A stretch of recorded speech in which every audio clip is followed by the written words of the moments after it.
Your Excellency, my dear friend, it's with great pleasure that I welcome you and your delegation to Cyprus. Historical, cultural ties, common experiences, and a shared set of values set the framework for our discussions. We once again reaffirmed the strong bilateral relation between our two countries and our peoples. Relations that have been nurtured and tested under very difficult conditions, and which conditions are unfortunately continuing.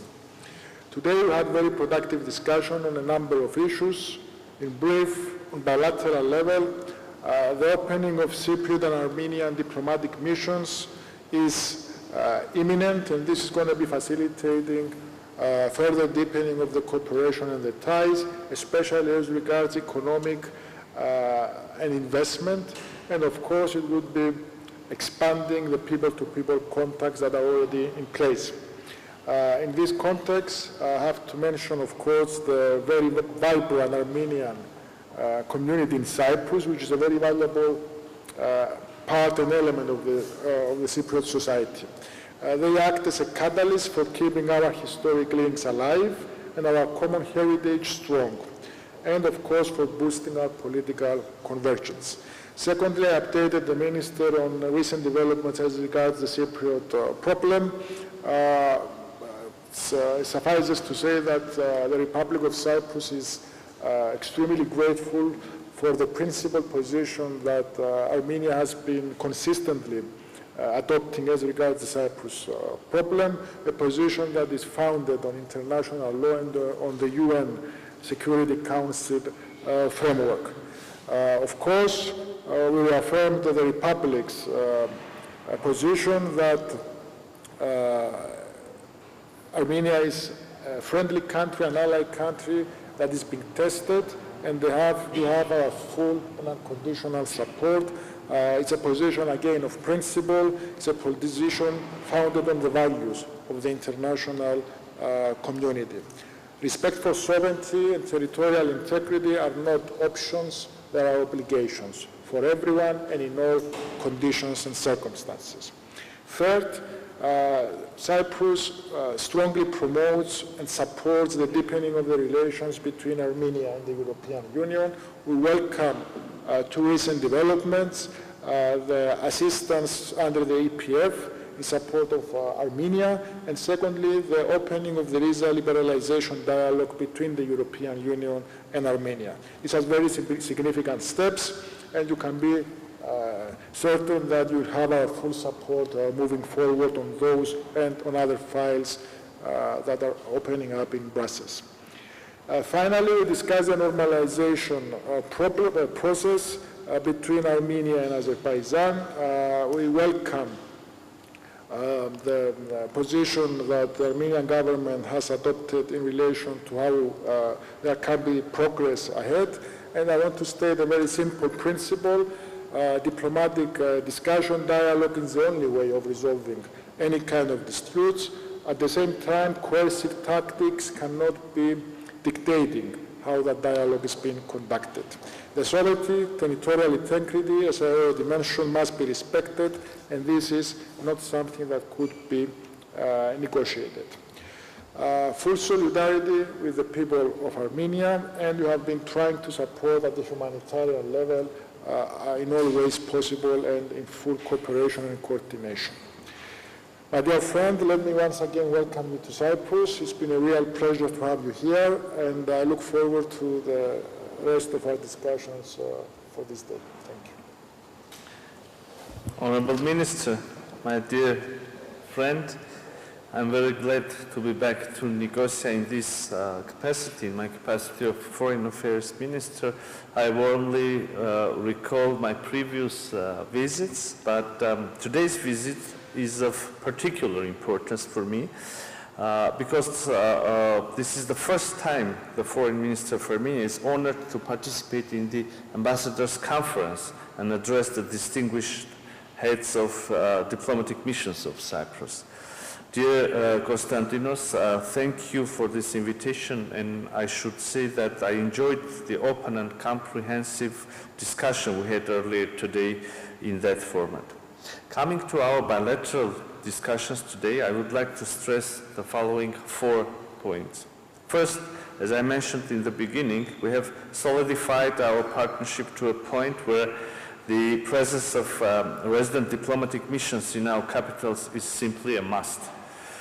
So I'm pleased to join you in announcing that Armenia and Cyprus will reciprocally open embassies in the capitals of both countries in coming months. Needless to say that it will further contribute to strengthening our partnership and also people-to-people contacts. Secondly, where and how to strengthen our partnership. I'm glad to see that the trade turnover between the 2 countries has been growing during last year, and I believe it is exactly the direction we can and we should work jointly to outline new deliverables and ensure continuation of the positive dynamics. My third point refers to Armenia's partnership with the European Union. In fact, this is my first visit to a member state of the European Union after the milestone decisions were taken by the EU Council, namely on launching the visa liberalization dialogue with Armenia and providing assistance to our country under European Peace Facility. And I think it is also symbolic, as we are aware of the very supportive approach of Cyprus in reaching these historic milestones. Thus, I take this opportunity to thank you, dear Minister, but also other EU and member state colleagues for the support extended to my country in this path, including through the support of our democratic reforms, which, of course, we are determined to continue. The 2 decisions taken by the EU Council will further bring literally Armenia's citizens closer to the EU and vice versa, but also contribute to building Armenia's resilience and hence regional stability. In parallel, we still have other new items on the agenda while we work on the prospects for the new enhanced Armenia-EU partnership agenda.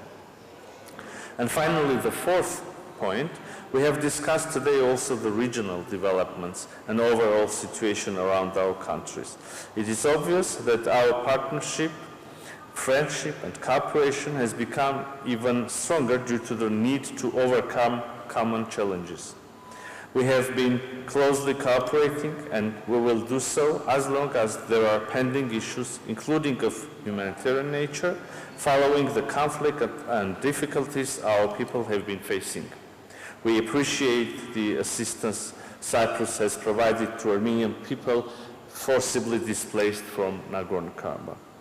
Dear colleagues, as we have proven with our actions, Armenia is committed to peace and stability. In this regard, we have always expressed solidarity with the Republic of Cyprus, supporting its efforts to find a just and lasting solution to the Cyprus problem in line with relevant UN Security Council resolutions and international law. Our commitment is also reflected in the vision of establishing durable peace in our immediate neighborhood, the Southern Caucasus. Thus, dear attendees, I briefed my counterpart on the most recent discussions, including on the importance of signing the peace treaty with Azerbaijan, stipulating the mutual recognition of territorial integrity based on the 1991 Alma-Ata Declaration, as well as importance of ensuring the continuity of delimitation process on the basis of the same declaration and thus the 1991 borderline.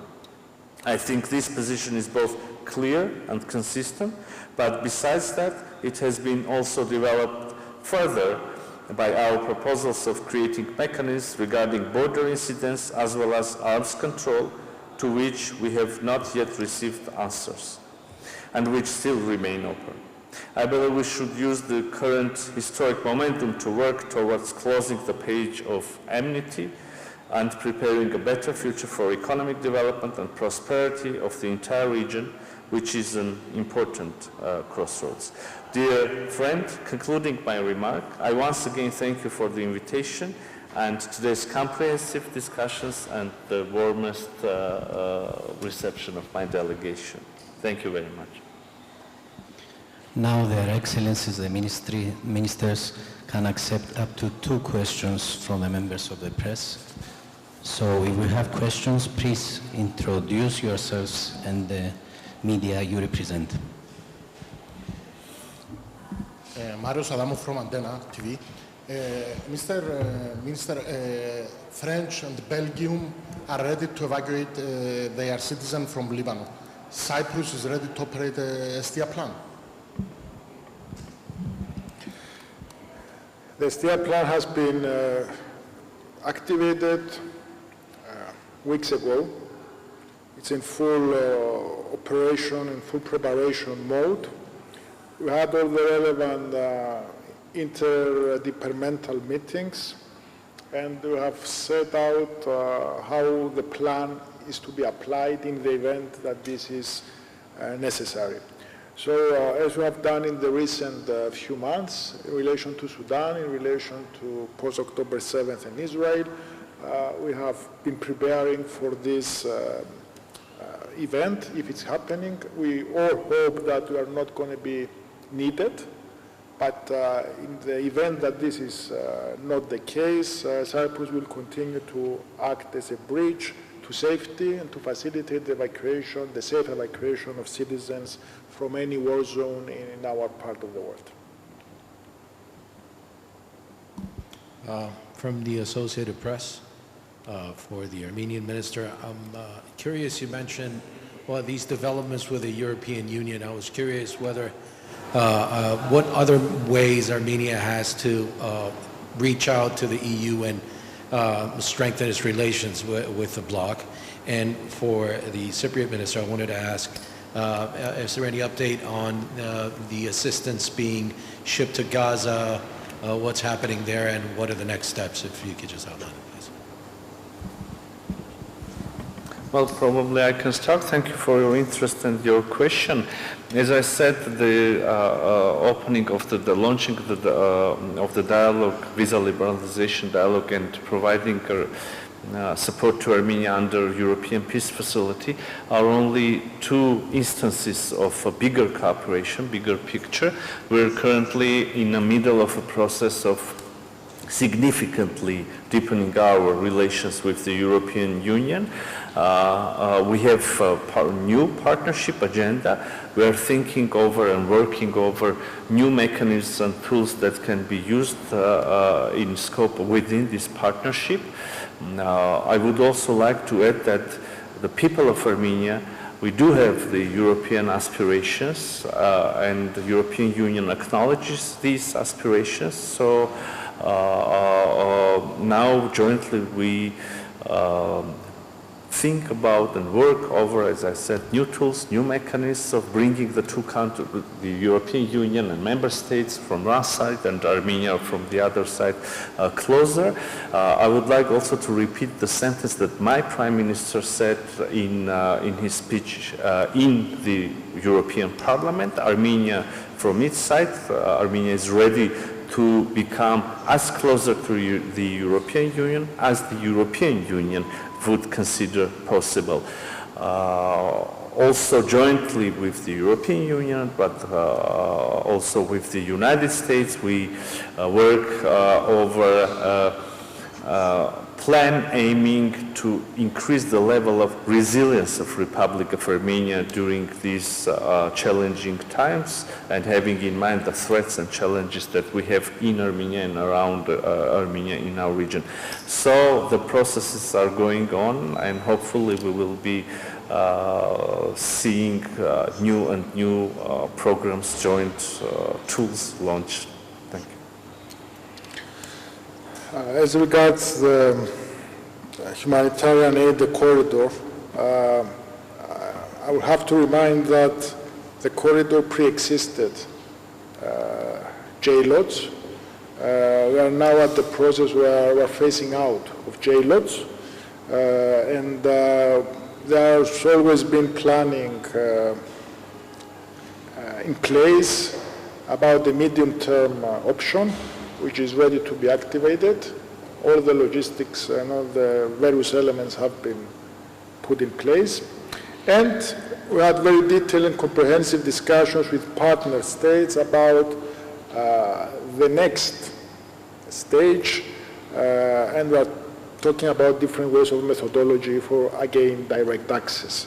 All this, of course, subject to developments, because as you can understand, the situation in the region in the last few hours is taking a very different turn, and that is something that can only affect any kind of planning as to how humanitarian aid goes into Gaza. I conclude by this.